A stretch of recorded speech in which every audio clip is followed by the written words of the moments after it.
隻，佢隻腳係踩到我嘅下踭，我有傾向前少少，因為我唔記得咗用左腳定右腳，又再踏向前。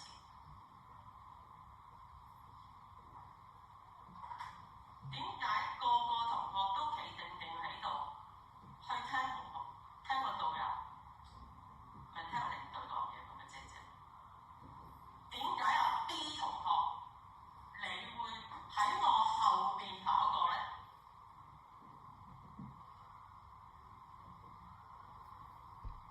其實大家諗下，你設身處地，你就算係一個路人，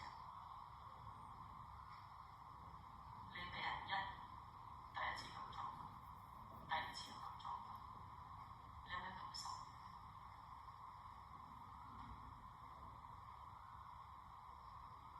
我都唔講係咪公事，因為你就好唔中意權威㗎嘛，你依單你普通嘅人，普通嘅同學，但係兩個碰撞嘅特點係我心後面嘅，喺我心後面。我點解？我揸車都係個導航嘅三。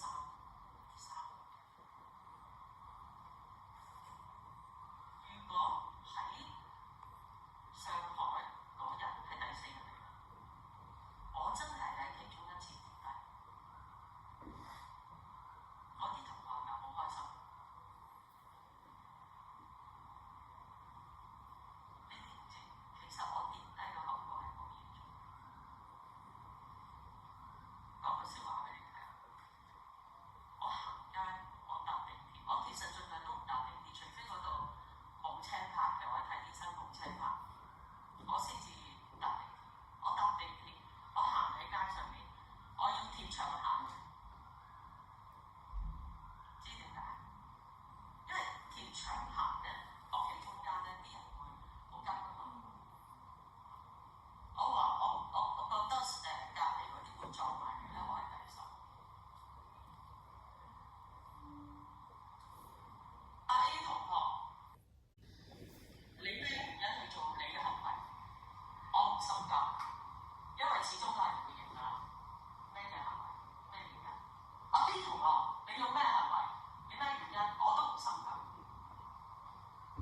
不過，在座，我懇請在座20幾個同學，其實你諗下，你哋嘅心，你哋一個人嚟㗎嘛，你有心，你跳緊啲血，你係量血㗎嘛，同埋你哋有良知，即係好坦白講，即係同人身公司，你俾人咁樣撞法，連續撞2次，似唔似嗰啲爛鬼無線嗰啲劇集嗰啲劇情啊？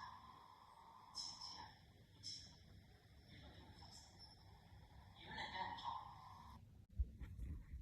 咁撞你點？俾人撞第2次你會點？所以其實校方